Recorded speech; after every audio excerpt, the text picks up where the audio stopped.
वक्रतुण्ड महाकाय सूर्यकोटि समप्रभा निर्विघ्नं कुरु मे देव सर्वकार्येषु सर्वदा। नमस्कार। अक्षय तृतीयाको दिन यी 6 चीज तपाईले दान गर्नुहोस् जसबाट तपाईलाई पैसाको अभावमा रुन पर्दैन भने कुनै काममा अगाडि बढिरहनु भएको छ भने त्यो कामबाट पनि तपाईको कार्य सफल हुने र काम पूरा रहने वातावरण अवश्य नै सृजना रहनेछ। त्यसकारणले अक्षय तृतीयाको दिन सकेसम्म यो 6 चीजहरु दान गर्नु र यो दिनमा म कुनै कर्महरु बताउने छु त्यो कर्महरु गर्नु भयो भने तपाईलाई अक्षय फल प्राप्ति अवश्य नै रहनेछ। यो दिन यस्तो दिन हो तपाईले थोरै कार्य गर्दा पनि थोरै दान गर्दा पनि थोरै कुनै अन्य शुभ कार्य गर्दा नि त्यसको फल अक्षय तरिकाले मिल्छ भनेर बताइएको छ। यो वर्ष अक्षय तृतीया 2082 सालको वैशाख महिनाको 17 गते बुधबारको दिन रहेको छ। यो दिन तपाईले यी 6 चीज दान गर्नु होला। अब त्यो दान गर्ने चीजहरु के रहेका छन् त त्यो जान्नु भन्दा अगाडि तपाई हाम्रो च्यानलमा नयाँ हुनुहुन्छ भने च्यानललाई सब्स्क्राइब गरेर साथ दिनु होला किनकि तपाईको साथले नै हामी अगाडि बढ्न सक्ने छौं। र तपाई हामीसँग चिना हेराउन चाहनुहुन्छ भने यही भिडियोको कमेन्टमा जन्म मिति र समय प्रश्न रूपमा खुलाएर कमेन्ट गर्न सक्नुहुनेछ। भोलिका दिनमा हामी तपाईको चिना विश्लेषण भने लिएर उपस्थित रहने छौं र तपाई हामीसँग व्यक्तिगत रूपमा कुराकानी गरेर बोलेर गुरुसँग प्रत्यक्ष कुराकानी गरेर चिना हेराउन चाहन्छु भन्ने तपाईलाई लागिरहेको छ भने यही स्क्रिनको अगाडिको WhatsApp नम्बरमा हामीलाई मेसेज गर्न सक्नुहुनेछ र प्रत्यक्ष रूपमा कुराकानी गरेर चिना हेराउन सक्नुहुनेछ। यसको लागि भने के गुरु दक्षिणा गर्नुपर्नेछ। अब गुरु दक्षिणा गर्न गाह्रो र अप्ठ्यारो भएको खण्डमा चाहिँ तपाईले यही भिडियोको कमेन्टमा जन्म मिति र समय प्रश्न रूपमा खुलाएर कमेन्ट गर्नुभयो भने भिडियोको अन्तिममा हामी तपाईको चिना विश्लेषण गर्नेछौं। यो भिडियोमा हैन कि आगामी भिडियोको अन्तिममा हरेक अन्तिम भिडियोमा चाहिँ हामीले चिना विश्लेषण गरिरहेका हुनेछौं र तपाई आफ्नो या त परिवारजनको अथवा पारिवारिक सदस्य कसैको पनि चिना बनाउन चाहनुहुन्छ भने पनि हामीलाई सम्पर्क राख्न सक्नुहुनेछ WhatsApp मा र हामीले तपाईको चिना बनाइदिएर तपाईको चिनाको बारेमा अथवा चिना हेराइदिएर प्रत्यक्ष रूपमा सम्पूर्ण कुराहरु जानकारी तपाईलाई गराएर तपाईको घर जहाँ छ त्यहाँ हामीले चिना पठाउने जमर्को हाम्रो अफिसबाट नै हुनेछ। त्यसकारणले हामी जहाँ भए पनि र तपाई जहाँ भए तापनि तपाईको चिना तपाईको घरसम्म आउनेछ। तपाईले चिना बनाउनु परेको छ भने पनि हामीलाई सम्पर्क भने राख्न सक्नुहुनेछ। यति बेला भने हामी चितवनबाट बोलिरहेका छौं। सुरु गरौं आजको विषयवस्तुतर्फ। अक्षय तृतीयाको दिन ती 6 चीज के रहेका छन् जुन दान गर्दा अपार फल प्राप्ति रहन्छ। यो जान्नु भन्दा अगाडि अक्षय तृतीयाको दिनको विशेष केही रूपमा थोरै कुराकानी गर्न गइरहेको छु। वैशाख शुक्ल पक्षको तृतीया तिथिलाई धर्मशास्त्रमा अथवा धर्मशास्त्र अनुसार अक्षय तृतीया भनिएको छ। अक्षयको अर्थ हुन्छ कहिल्यै क्षय नहुने अर्थात सदैव स्थायी रूपमा रहने। यसै अनुसार यस दिनमा जे कर्म गरिन्छ शुभ कर्महरु त्यसको फल अक्षय रूपले नै मिल्छ अथवा स्थायी रूपले नै प्राप्ति हुन्छ भनेर बताइएको छ। जस्तो अनुसार यहाँ भनिएको छ यत्किञ्चित दीयते दानम स्वल्पम वा यदि वा बहु तत्सर्व मोक्षयम यस्मात् तेनेय मोक्षया मृता भनेर बताइएको छ। यसै अनुसार वैशाख शुक्ल पक्षको तृतीया तिथि यस्तो तिथि हो जुन दिनमा त्रेतायुगको आरम्भ भएको भनेर पनि बताइएको छ र पुराण अनुसार शिव पार्वतीको विवाह भएको दिन पनि हो भनेर बताइएको पाइन्छ भने भगवान श्री परशुरामले जन्म लिनु भएको दिन पनि भनेर बताइएको छ। त्यही भएर यो अत्यन्त शुभ र पवित्र दिन रहेको छ। यस दिन जे कर्म गरिन्छ त्यो कर्म चाहिँ मध्याह्न अगाडि नै अथवा 12 बजे भन्दा अगाडि नै गर्नु अत्यन्त शुभ रहनेछ।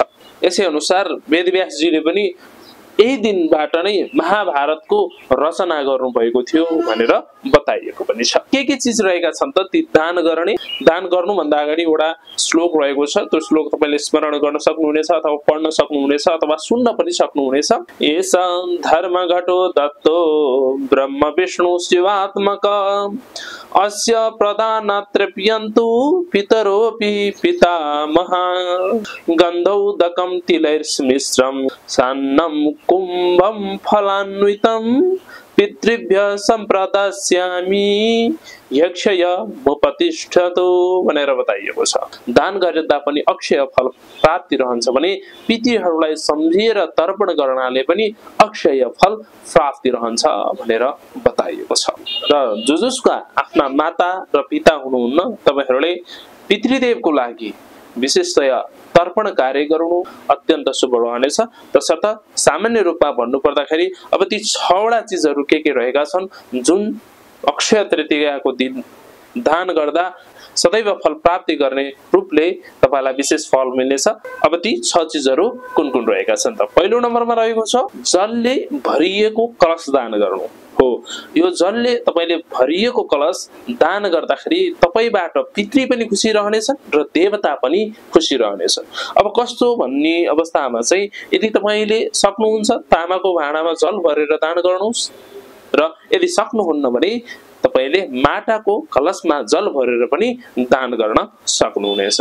अब यो दान कसलाई दिने भन्दाखेरि तपाईको जो सच्चा व्यक्ति छ अथवा सत् पात्रलाई राम्रो पात्रलाई दिनु पर्यो अथवा तपाईले पूजनीय पात्रलाई दिनु पर्यो अथवा तपाईले दान दिने गुरुहरूलाई दिनु पर्यो अथवा सत् ब्राह्मणहरूलाई दिनु पर्यो।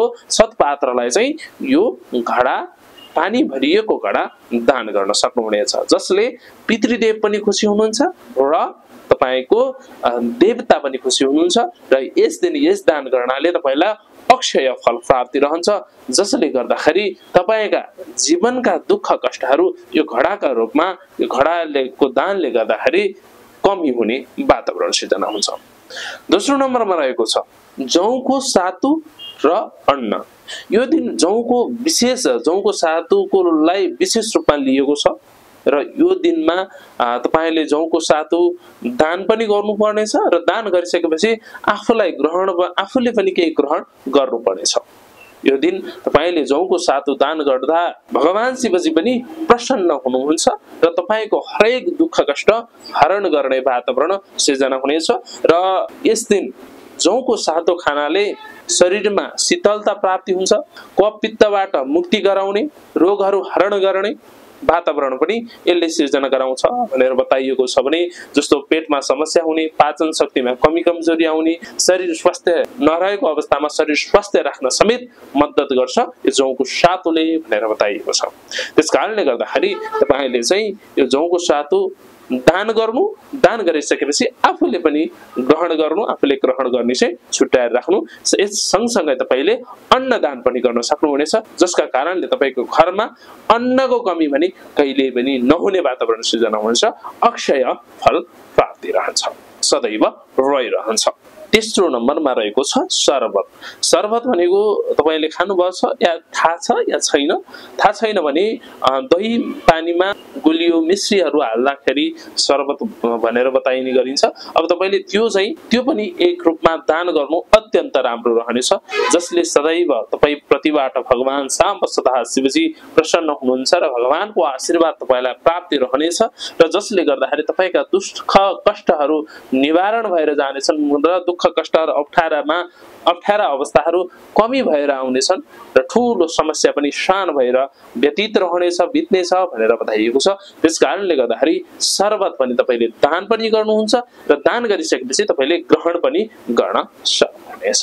चौथो नम्बरमा रहेको छ जुत्ता चप्पल या त खयर। खयर भनेको तपाईले चाहिँ त्यो काठको बनेको देख्नुहुन्छ, कहिलेकाहीँ मन्दिरहरूमा गुरुहरूले लगाएको तपाईले देख्न सक्नुहुनेछ। हो त्यो खयर पनि तपाईले गुरुहरूलाई दान गर्न सक्नुहुनेछ या त जुत्ता चप्पल पनि दान गर्न सक्नुहुनेछ जसले तपाईलाई चाहिँ तपाईले चालेका पाइलाहरू सदैव शुभ स्थानमा पर्नेछन् र तपाईलाई सदैव शुभ रहनेछ भनेर बताइएको छ। हर पाइलामा तपाईलाई सफलता प्राप्ति हुँदै जाने वातावरण सृजना हुन्छ। त्यसकारणले अब जुत्ता चप्पल चाहिँ तपाईले जसले लिनुहुन्छ उहाँलाई दान गर्नुहोस् अथवा चाहिँ अब कोही लिने व्यक्ति भेटिएन भने तपाईले चाहिँ जोगीलाई दान गर्नुहोस्।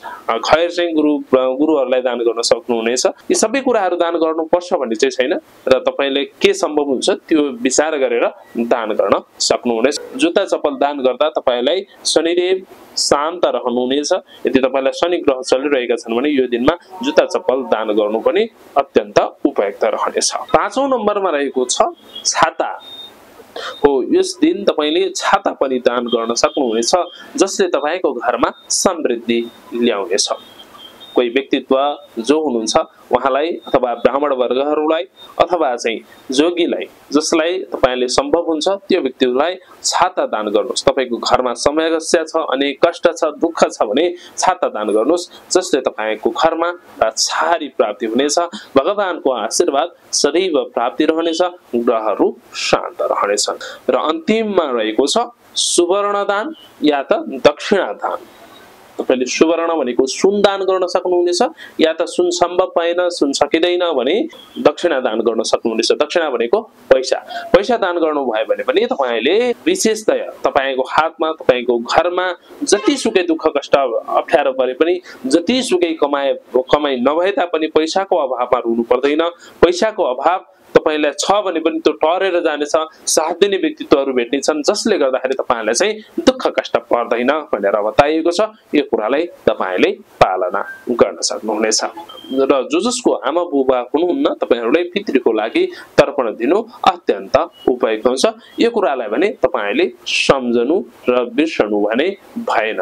र यिनै कुराहरु मध्ये तपाईले 6वटै दान गर्नुपर्छ भनेको चाहिँ होइन। 6वटा मध्ये तपाईलाई जुन किसिमको समस्या छ त्यो अनुसार दान गर्न सक्नुहुनेछ, अथवा 6वटै दान गर्न पनि सक्नुहुनेछ, या त जे सम्भव हुन्छ यी मध्ये त्यो दान गर्न सक्नुहुनेछ, जसले तपाईको घरमा सुख र शान्ति समृद्धि ल्याउनेछ भने कष्टहरू निवारण भएर जानेछ।